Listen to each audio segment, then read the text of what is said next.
Dear student, welcome to in my YouTube channel KV physics 12th। आज हम class 12th के chapter electric potential and capacitance से दो topic जिनको discuss करने जा रहे हैं वो है कि combination of capacitor and dielectric and its polarisation. Video को शुरू से लास्ट तक देखिएगा, समझ में सब कुछ आएगा। तो आइए शुरू करते हैं। देखिए, कैपेसिटर को हम सीरीज और पैरेलल में कनेक्ट कर सकते हैं या फिर उनका कॉम्बिनेशन होगा, सीरीज पैरेलल का मिक्स्ड कॉम्बिनेशन हो सकता है। तो हमें यहाँ पर कुछ बातें माइंड में रखनी है कि when the capacitors are connected in series the quantity of charge present on the capacitor will be same equal in respective of their capacitance. यानी उनकी कैपेसिटेंस कुछ भी हो उससे कोई मतलब नहीं, यदि उनको सीरीज में कनेक्ट किया गया है तो उन सभी कैपेसिटर पर जो है चार्ज की वैल्यू सेम होगी। और ये कॉन्सेप्ट हमें न्यूमेरिकल को भी सॉल्व करने में हेल्प करेगा। अच्छा, जब चार्ज जो है सेम है और उनकी कैपेसिटेंस अलग अलग है तो उनके प्लेट्स के बीच जो पोटेंशियल होगा या कहें पोटेंशियल डिफरेंस जो होगा वो अलग अलग होगा। ये बात हमें माइंड में रखनी है।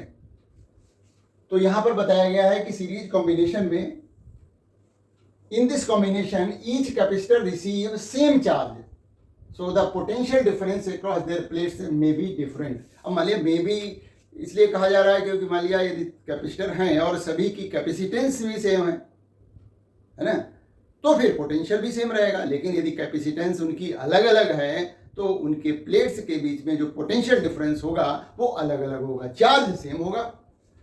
तो हमने यहाँ पर 3 कैपेसिटर्स लिए हुए हैं। Let 3 capacitor of capacitance C1, C2 and C3 are connected in series and each capacitor receive charge Q, capital Q. The potential across their plates is V1, V2 and V3 respectively। तो उनके plates के बीच में जो potential difference है, यहाँ पर V1 है, यहाँ पर V2 है, यहाँ पर V3 है और इसकी हम वैल्यू निकाल सकते हैं Q is equal to CB से। तो V1 की वैल्यू क्या हो जाएगी Q बाई C1, V2 क्या हो जाएगा Q बाई C2 और V3 जो है वो Q बाई C3 होगा, जो कि थर्ड कैपेसिटर के प्लेट्स के क्रॉस होगा। और अप्लाइड पोटेंशियल जो है वो V है। तो V जो होगा यानी अप्लाइड पोटेंशियल जो होगा that will be equal to the sum of these 3 potential differences. अब हम क्या करेंगे, if an equivalent capacitor of capacitance Cs is replaces all 3 capacitor which also which acquires charge Q, the potential difference across its plate V is equal to Q by Cs। हमने क्या किया कि जो 3 capacitor series में connected किए थे उनके cross एक इक्विवेलेंट कैपेसिटेंस लगा दिया है जिसको हमने Cs कहा है, जिसकी कैपेसिटेंस को। तो जब इक्विवेलेंट है कैपेसिटर तो फिर जो है हम क्या होगा कि चार्ज जो है उसके प्लेट के क्रॉस चार्ज भी क्यू ही होगा। तो इस तरह से उस कैपेसिटर इक्विवेलेंट कैपेसिटर के प्लेट्स के क्रॉस जो पोटेंशियल डिफरेंस हुआ वो क्यू बाई CS होगा। ये हमारी इक्वेशन नंबर 2 हो गई। Potential difference applied V is equal to हो जाएगा V1 plus V2 plus V3। अब V1, V2, V3 की वैल्यू रख दें और V की भी वैल्यू रख दें, यानी यूजिंग इक्वेशन 1 एंड 2। जो 1 और 2 में जो रिजल्ट आए थे, यानी V1 क्या आया था, V1 आया था Q बाई C1, V2 क्या आया था Q बाई C2, इसी तरह से V3 जो आया था Q बाई C3 आया था, वही यहाँ पर रखा गया है। तो Q बाई CS ये V की वैल्यू थी, इज इक्वल टू हो जाएगा Q by C1 plus Q by C2 plus Q by C3। अब हम यहाँ पर Q कॉमन ले सकते हैं तो Q by CS is equal to हो जाएगा Q कॉमन, तो 1 अपान C1 प्लस 1 अपान C2 प्लस 1 अपान C3। ये Q कैंसिल हो जाएगा। इस तरह से हमें 1 अपान CS इज इक्वल टू हो जाएगा 1 अपान C1 प्लस 1 अपान C2 प्लस 1 अपान C3। यही आगे लिखा हुआ है। तो इस तरह से इक्विवेलेंट कैपेसिटेंस सी एस जो है उसका reciprocal 1/CS is equal to 1/C1 plus 1/C2 plus 1/C3 आ जाता है। अब हमें यदि दो ही कैपेसिटर दिए हो, है ना, और उनको सीरीज में कनेक्ट किया जाए तो फिर हमारा equivalent capacitance C S is equal to होता है C1C2/C1 प्लस C2। तो डायरेक्ट हम इस फार्मूले को लगा सकते हैं, there are only 2 capacitor connected in series. तो यहाँ पर हमें पता लगा कि जो इक्विवेलेंट कैपेसिटेंस जो होगा उसकी वैल्यू जो है वो इंडिविजुअल कैपेसिटेंस जो कैपेसिटर कनेक्ट किए गए हैं सीरीज में उनके में सबसे कम होगी। यानी सी एस की वैल्यू जो होगी वो C1 C2 C3 सभी से कम आएगी। इसका मतलब जब किन्हीं कैपेसिटर्स को सीरीज में कनेक्ट किया जाता है तो इक्विवेलेंट कैपेसिटेंस जो है वो डिक्रीज हो जाती है। Hence the equivalent capacitance decreases in series combination। तो सीरीज कॉम्बिनेशन में इक्विवेलेंट कैपेसिटेंस जो होगी वो क्या हो जाएगी, डिक्रीज हो जाएगी। ये बात भी हमें माइंड में रखनी है। और 2 कैपेसिटर यदि सीरीज में कनेक्ट किए गए हैं तो उसके लिए ये फार्मूला हम डायरेक्ट अप्लाई करें, न कि 1/CS is equal to 1/C1 plus 1/C2।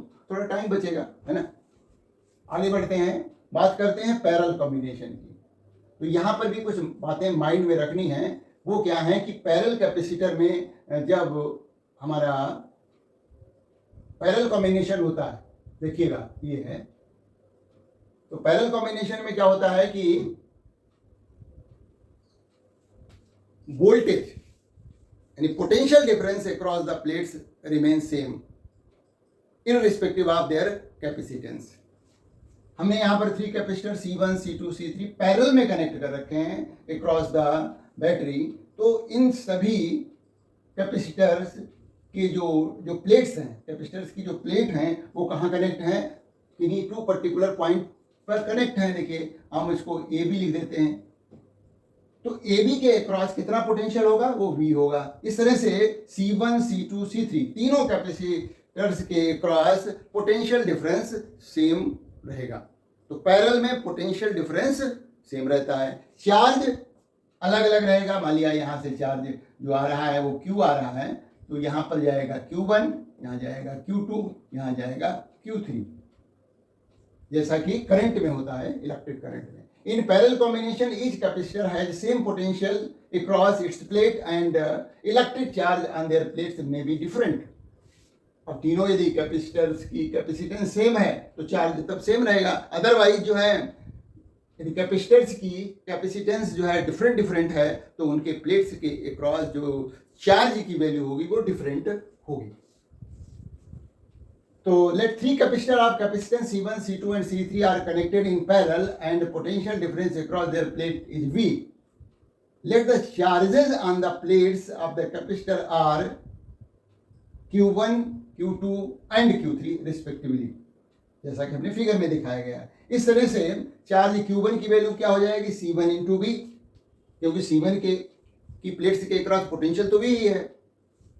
इसी तरह से Q2 इज इक्वल टू हो जाएगा C2 into b, Q3 is equal to हो जाएगा C3 इंटू बी। और हम जो सप्लाइड पोटेंशियल Q की वैल्यू निकाल सकते हैं कि Q इज इक्वल टू क्या हो जाएगा, Q1 plus Q2 plus Q3, यानी Q चार्ज ही तो 3 पार्ट्स में डिवाइड हुआ है। वैल्यू रख देते हैं Q1 Q2 Q3 की, तो C1B plus C2B plus C3B। इस तरह से यहाँ हम V कॉमन ले लें, है, तो हमारा ये रिजल्ट आ जाता है। Q इज इक्वल टू हो जाएगा C1 plus C2 plus C3 into B। Equation number 1 हो जाती है। अच्छा, if N equivalent capacitor of capacitance CP replaces the combination which acquire the charge Q, the charge Q on this equivalent capacitor, यानी यहाँ पर भी हमने उन तीनों कैपेसिटर के को रिप्लेस कर दिया है एक सिंगल कैपेसिटर से जिसकी कैपेसिटेंस Cp है और उसके प्लेट्स पर भी चार्ज जो है वो Q है, कैपिटल Q है यहाँ पर। तो Q इज इक्वल टू क्या हो जाएगा, Cp इंटू बी। पोटेंशियल तो वही रहेगा। तो यहाँ पर ये चार्ज जो है, यही चार्ज जो है क्या बैटरी सप्लाई कर रही है। ये रिजल्ट आया हमारा नंबर 2। ये रिजल्ट है 1। तो दोनों को कंपेयर कर दें फ्रॉम द इक्वेशन 1 and 2, तो CPV, क्यू की वैल्यू रख दी CPV इज इक्वल टू हो जाएगा C1 + C2 + C3 × V।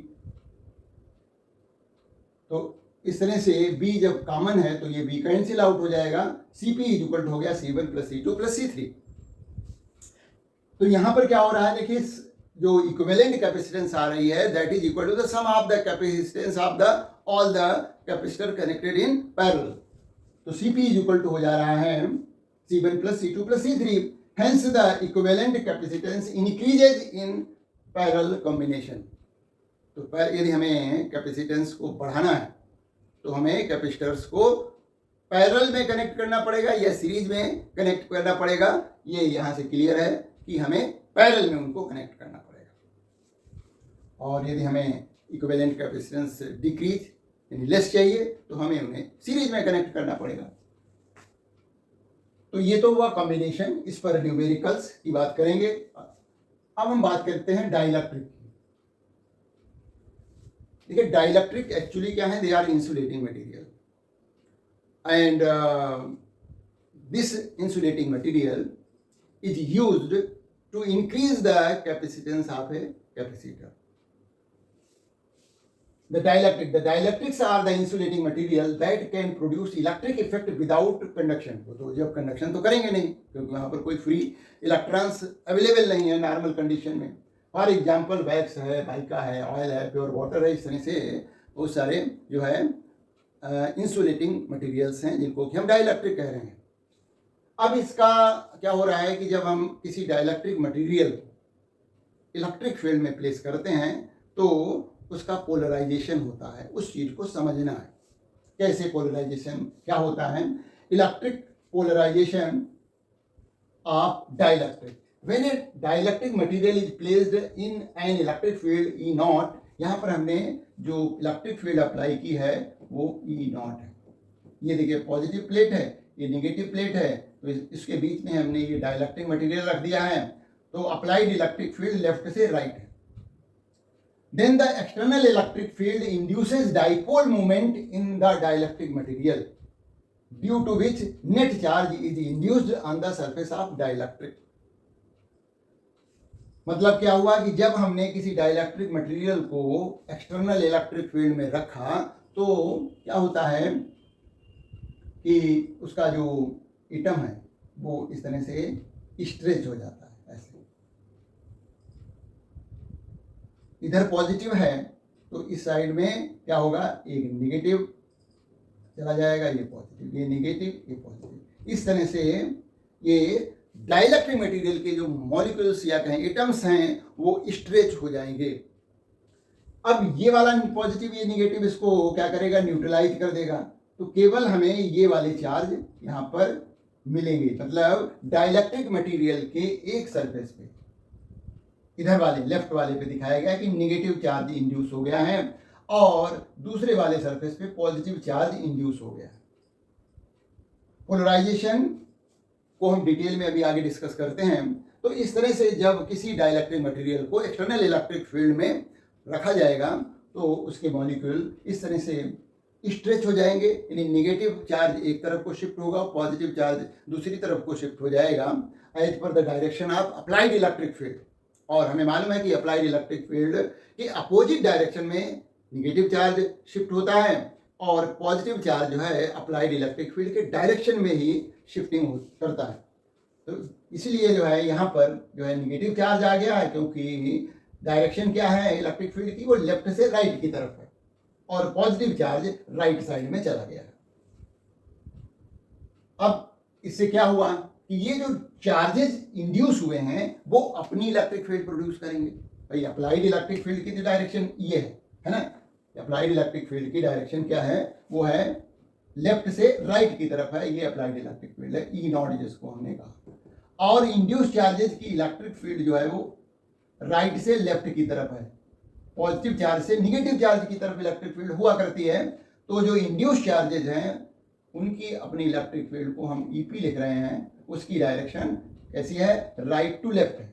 तो applied electric field left to right है और induced electric field right to left है। डायरेक्शन अपोजिट होने की वजह से इस डाइलेक्ट्रिक मटेरियल के अंदर नेट इलेक्ट्रिक फील्ड जो होगी वो हो जाएगी ई नॉट माइनस ई पी, ये हो जाएगी। इसको हम ई लिख लेते हैं केवल, तो ये ई नॉट माइनस ई पी, यानी पोलराइजेशन के बाद डाइलेक्ट्रिक मटेरियल के अंदर electric field external electric field से कम होगी अंदर यहाँ पर, क्योंकि नेट इलेक्ट्रिक फील्ड ये यहाँ पर नेट जो इलेक्ट्रिक फील्ड होगी वो applied electric field minus induced electric field, जो कि इंड्यूस्ड इलेक्ट्रिक फील्ड कहाँ से प्रोड्यूस हो रही है, जो चार्ज इंड्यूस हुए हैं डाइलेक्ट्रिक मटेरियल के सरफेस पे वो प्रोड्यूस कर रहे हैं। आगे बढ़ते हैं, यही इसी बात को हमने नोट कर रखा है, देखिएगा। As a result electric field produced by the induced charges EP opposes the applied electric field, so the net electric field inside the dielectric get reduced. तो resultant electric field in the dielectric E is equal to हो जाएगा E not minus E P. ये हमें मालूम होना चाहिए कि electric field जो होगी इनसाइड द डाइलेक्ट्रिक मटेरियल वो that will be less than the external applied electric field. अब थोड़ा हम डाइलेक्ट्रिक मटेरियल के बारे में भी जान लें, तभी हम पोलराइजेशन को अच्छी तरह से एक्सप्लेन कर पाएंगे। तो देखिएगा टाइप ऑफ डाइलेक्ट्रिक क्या होते हैं। पोलर डाइलेक्ट्रिक पहला टाइप है पोलर डाइलेक्ट्रिक, दूसरा है नॉन पोलर डाइलेक्ट्रिक। जैसा कि नाम है कि पोलर डाइलेक्ट्रिक में क्या होनी चाहिए, पोल होने चाहिए, मतलब उसका जो एटम या मॉलिक्यूल है किसी डाइलेक्ट्रिक मटेरियल का, उसमें निगेटिव चार्ज और पॉजिटिव चार्ज के सेंटर ऑफ मास जो है वो अलग अलग होंगे, कोइंसाइड नहीं कर रहे होंगे। मतलब निगेटिव चार्ज थोड़ा एक तरफ होगा, पॉजिटिव चार्ज दूसरी तरफ होगा। इस तरह से हर एक एटम या मॉलिक्यूल एक तरह से डाइपोल की तरह बिहेव करेगा। In the polar dielectric molecule the centre of mass of the positive charge and negative charge are separated. Such molecules have permanent dipole moment. तो यहाँ पर जैसे बताया जा रहा है कि जो पोलर डाइलेक्ट्रिक मटेरियल होंगे उसका मॉलिक्यूल या एटम इस तरह से डाइपोल की तरह बिहेव कर रहा होगा। पॉजिटिव चार्ज थोड़ा एक तरफ को और नेगेटिव चार्ज दूसरी तरफ, मतलब उसमें थोड़ा क्या होगा कि centre of mass positive charge और नेगेटिव चार्ज डिस्ट्रीब्यूशन के कोइंसाइड नहीं कर रहे होंगे। इस तरह से ये डाइपोल बन गया, क्योंकि पॉजिटिव और नेगेटिव चार्ज का मैग्नीट्यूड तो इक्वल ही होगा, हर एक एटम में होता है नॉर्मली। तो एग्जाम्पल यहाँ पर बताया गया H2O और HCl। तो HCl या H2O में क्या होता है, देखिए H जो है ये स्लाइटली पॉजिटिव हो जाता है और ये निगेटिव हो जाता है स्लाइटली, है ना। असल में होता क्या है कि जो शेयरिंग वाला इलेक्ट्रॉन होता है, यहाँ पर हाइड्रोजन और क्लोरीन के बीच में कोवेलेंट बॉन्ड बन रहा है। जो शेयरिंग वाला इलेक्ट्रॉन है, हाइड्रोजन और क्लोरीन ने 1 इलेक्ट्रॉन शेयर किया हुआ है, तो शेयर्ड वाला इलेक्ट्रॉन क्लोरीन एटम की तरफ शिफ्ट हो जाता है। तो ये स्लाइटली नेगेटिव हो गया, ये पॉजिटिव हो गया, मतलब एक एज ए डाइपोल बिहेव कर रहा है। उसी तरह से वाटर मॉलिक्यूल में होता है कि जो शेयरिंग वाला इलेक्ट्रॉन्स होते हैं वो ऑक्सीजन की तरफ शिफ्ट हो जाते हैं, तो ऑक्सीजन स्लाइटली नेगेटिव हो गया और हाइड्रोजन पॉजिटिव हो गया। तो इस तरह से पोलर डाइलेक्ट्रिक के जो एटम है एक डाइपोल की तरह बिहेव करते हैं, और जिससे कि क्या होता है, मॉलिक्यूल का एक परमानेंट डाइपोल मूवमेंट भी होगा। डाइपोल मूवमेंट जानते हैं कि कैसे निकाला जाता है। तो ये तो बात हुई पोलर डाइलेक्ट्रिक मटेरियल की, है। अब ऐसे मटेरियल को जब हम एक्सटर्नल इलेक्ट्रिक फील्ड में रखेंगे तो क्या होगा, है ना, उसको समझ लेते हैं। देखिए, the molecular dipole are randomly distributed, so their net dipole moment is 0। यानी पोलर डाइलेक्ट्रिक मटेरियल के अंदर जो उसके मॉलिक्यूलर डाइपोल्स हैं वो रैंडम ऑर्डर में डिस्ट्रीब्यूट होंगे, है ना, क्योंकि एक्सटर्नल इलेक्ट्रिक फील्ड तो अभी लगी नहीं है। तो ऐसा कुछ होगा कि जो मॉलिक्यूलर डाइपोल हैं वो रैंडम ऑर्डर में, किसी पर्टिकुलर ऑर्डर में डिस्ट्रीब्यूट नहीं होंगे, तो नेट डाइपोल मोमेंट जो होगा वो 0 होगा। लेकिन अब इसी मटेरियल को, इसी पोलर डाइलेक्ट्रिक मटेरियल को जब एक्सटर्नल इलेक्ट्रिक फील्ड में रख दिया जाएगा तो उसके बहुत सारे जो मॉलिक्यूलर डाइपोल हैं वो अलाइंड हो जाएंगे एज पर the direction of applied electric field. तो अप्लाइड इलेक्ट्रिक फील्ड की डायरेक्शन ये है हमारी, है ना। तो देखिए, तो जो मॉलिक्यूलर डाइपोल हैं उनके ज़्यादातर के जो पॉजिटिव चार्ज किधर चले गए हैं, राइट साइड में चले गए हैं, और निगेटिव चार्ज जो है वो लेफ्ट में आ गए हैं। और जितनी ज़्यादा स्ट्रांग इलेक्ट्रिक फील्ड होगी अप्लाइड, उसी के अकॉर्डिंग ये अलाइनमेंट होगा। यानी 100% भी ऐसा हो सकता है कि जो पोलर डाइलेक्ट्रिक के मॉलिक्यूल के सभी के पॉजिटिव चार्ज राइट साइड में चले जाएं और निगेटिव चार्ज जो है वो लेफ्ट में आ जाएं, ऐसा भी हो सकता है। ये तो डिपेंड करेगा कि जो अप्लाइड इलेक्ट्रिक फील्ड है वो कितनी स्ट्रांग है, यानी 100% पोलराइजेशन हो जाएगा। अदरवाइज जो है मान लिया लेस इलेक्ट्रिक फील्ड है, अप्लाइड इलेक्ट्रिक फील्ड उतनी स्ट्रांग नहीं है, तो सारे मॉलिक्यूल जो है का अलाइनमेंट नहीं होगा। तो यहाँ पर दिखाएगा before the application of electric field, ये जो है मॉलिक्यूलर डाइपोल थे वो रैंडम ऑर्डर में डिस्ट्रीब्यूट थे। अब यहाँ पर जब इलेक्ट्रिक फील्ड अप्लाई कर दी गई है तो उन्होंने अपना ओरिएंटेशन चेंज किया है मॉलिक्यूलर डाइपोल ने, और इस तरह से एक पर्टिकुलर डायरेक्शन में अपने को एडजस्ट कर लिया है। अब बात करते हैं non polar dielectric. Non-polar dielectric. In the non-polar dielectrics, molecules in the non-polar dielectric molecules, the center of mass of positive and negative charge coincide. Such molecules have no permanent dipole moment. Example है H2O2, etc. तो यहाँ पर जो non polar dielectric material होगा उसका atom इस तरह से पॉजिटिव और नेगेटिव दोनों के सेंटर ऑफ मास जो होंगे वो पॉजिटिव चार्ज डिस्ट्रीब्यूशन और नेगेटिव चार्ज डिस्ट्रीब्यूशन इस तरह से एक ही पॉइंट पर कोइंसाइड कर रहे होंगे। मतलब नेगेटिव चार्ज और पॉजिटिव चार्ज अलग अलग नहीं होगा, एक दूसरे के सेंटर ऑफ मास जो है कोइंसाइड कर रहे होंगे। तो ये जो नॉन पोलर डाइलेक्ट्रिक मटेरियल का जो मॉलिक्यूल या एटम होगा वो एज ए डाइपोल बिहेव नहीं करेगा। यही बात यहाँ पर बताई गई है, such molecule have no permanent dipole moment.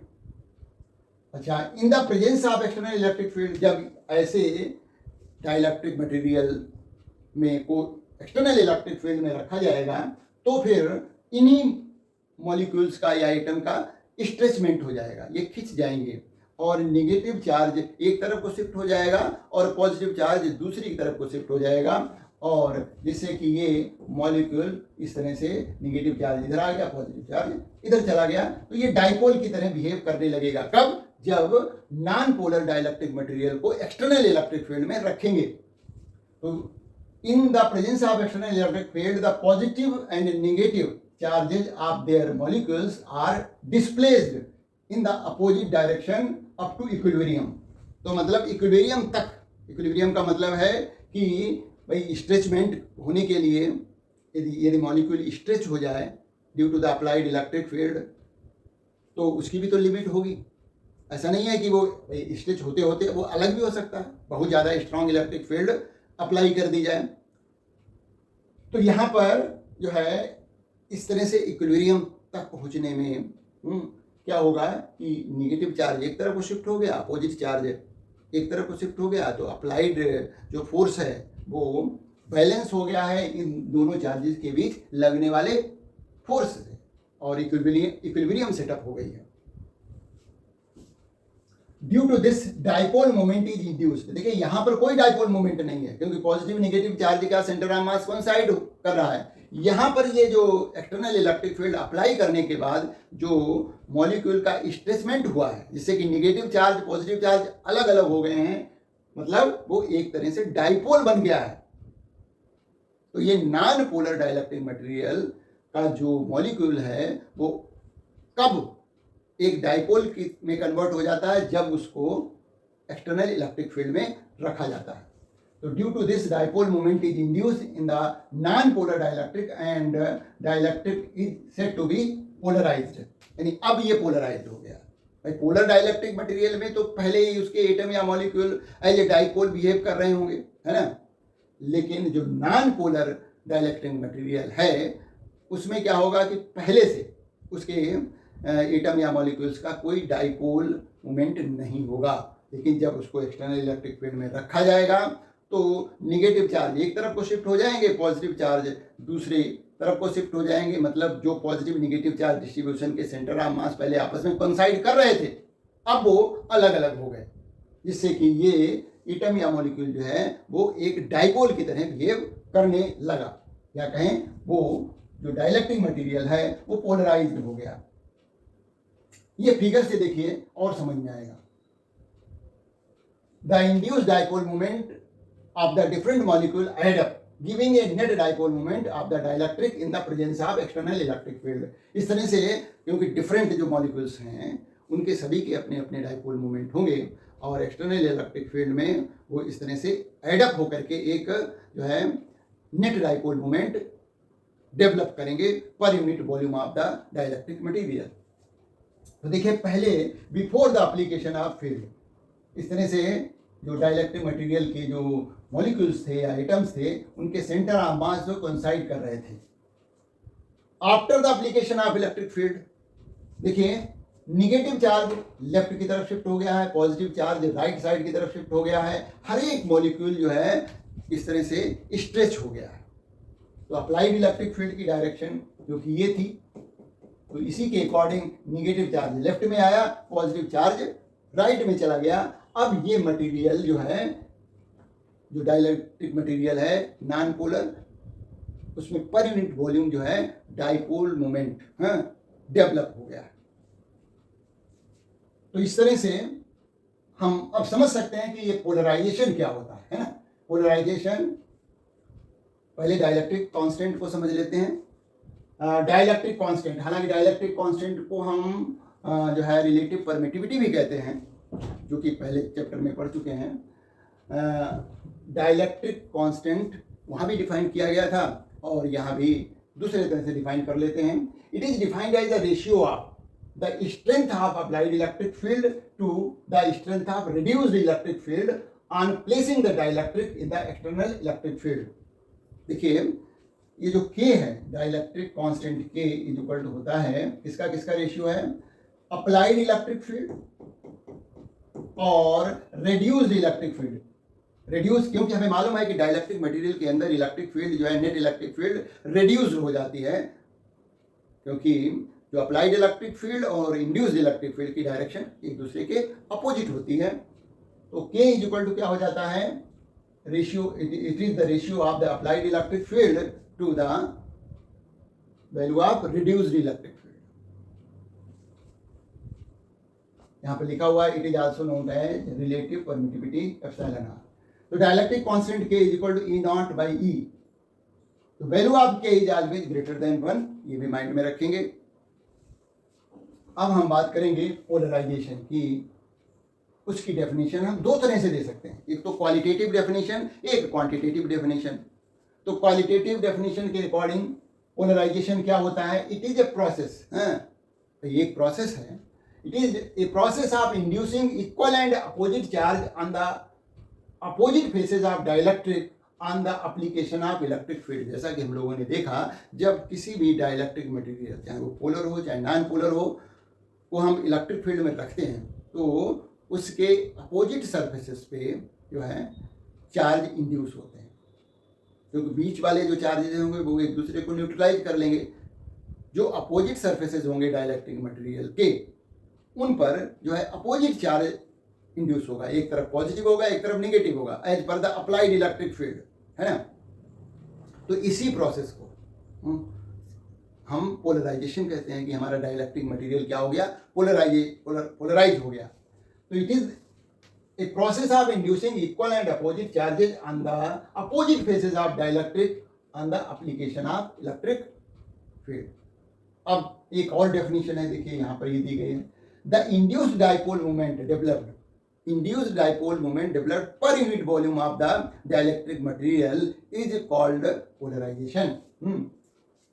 The induced dipole moment developed per unit volume in the dielectric slab on placing it in an electric field is called polarization. हाँ, इलेक्ट्रिक फील्ड में रखेंगे तभी polarisation होगा।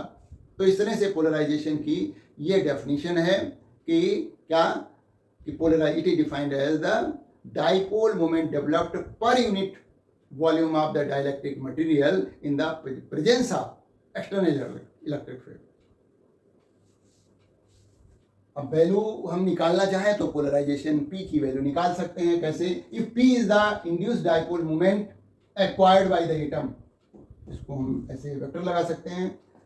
तो if P is the induced dipole moment acquired by an atom of dielectric and n be the number of atoms per unit volume, then the polarisation P is equal to NP हो जाएगा, क्योंकि एक particular molecule या atom का जो dipole moment P है और वहाँ यदि n एटम या मॉलिक्यूल्स हैं तो टोटल जो है P की वैल्यू हो जाएगी n इंटू P। इसका हम एक और फार्मूला देख सकते हैं डाइपोल मोमेंट से, तो देख लिया। अब ये देखिए फार्मूला ये भी बनता है क्या?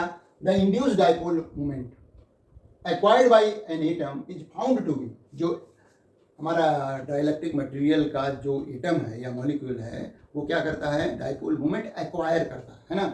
तो the induced dipole moment acquired by atom is found to be directly proportional to reduced value of electric field. Reduced value, applied electric field नहीं है, reduced value of electric field के इक्वल के प्रोपोर्शनल होता है। तो इस तरह से जो यहाँ पर बताया जा रहा है कि induced dipole moment acquired by an atom is found to be directly proportional to reduced value of electric field, यानी P जो है वो प्रोपोर्शनल टू हो गया E के, और ये यहाँ पर हमारे कांस्टेंट आ गए। तो P is equal to epsilon naught into chi E। चाई E क्या है, एप्सिलॉन नॉट क्या है, ये हमें मालूम होना चाहिए। देखिए एप्सिलॉन नॉट तो पहले से मालूम है, ये क्या है? It is the absolute permittivity of the free space, है ना, या कहें वैक्यूम। और चाई E जो है वो electric susceptibility of dielectric material है। तो इस तरह से P इज इक्वल टू हो गया एप्सिलॉन नॉट चाई E इंटू E। E क्या है ये समझना है, reduced value of electric field inside the dielectric material. अच्छा, अब मटेरियल्स की डाइलेक्ट्रिक स्ट्रेंथ भी होती है, वो क्या है? The maximum electric field that A dielectric material can withstand without breakdown is called its dielectric strength. The dielectric strength of air is about 3 into 10 to the power 6 volt per meter. यानी इतनी electric field apply कर दी जाए जिससे कि वो उसका molecule atom के negative charge और पॉजिटिव चार्ज अलग अलग हो जाए, तब तो वो सिचुएशन होगी ब्रेक डाउन की।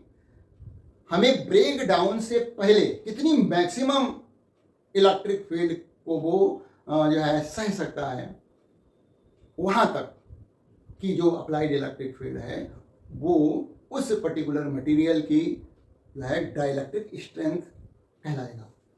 तो फिर से देख लीजिए, the maximum electric field that ये dielectric can withstand without break down. उसका ब्रेक डाउन नहीं होना। ब्रेक डाउन होने का मतलब है पॉजिटिव चार्ज अलग हो गया, निगेटिव चार्ज अलग हो गया, इतनी ज़्यादा इलेक्ट्रिक फील्ड अप्लाई कर दी गई, यानी वो आयनाइज हो गया, वहाँ तक नहीं। मैक्सिमम हमें इलेक्ट्रिक फील्ड लगानी है जिसको वो सहन कर सके विदाउट ब्रेक डाउन, वहाँ तक की जो वैल्यू होगी उसको हम उस मटेरियल की डाइलेक्ट्रिक स्ट्रेंथ कहेंगे। जैसे कि यहाँ पर एग्जांपल दिया गया है, एयर की डाइलेक्ट्रिक स्ट्रेंथ जो होती है 3 into 10 to the power 6 volt पर मीटर, यानी इतनी हाई इलेक्ट्रिक फील्ड तक जो है एयर विथस्टैंड करती है। इससे ज़्यादा और इलेक्ट्रिक फील्ड अप्लाई करेंगे तो एयर क्या होगी, आयनाइज हो जाएगी, उसके पॉजिटिव और निगेटिव चार्ज जो है अलग अलग हो जाएंगे। तो ये आज का ये टॉपिक था, मेरी समझ से ये बिल्कुल क्लियर हो गया होगा। तो मिलते हैं एक अगले वीडियो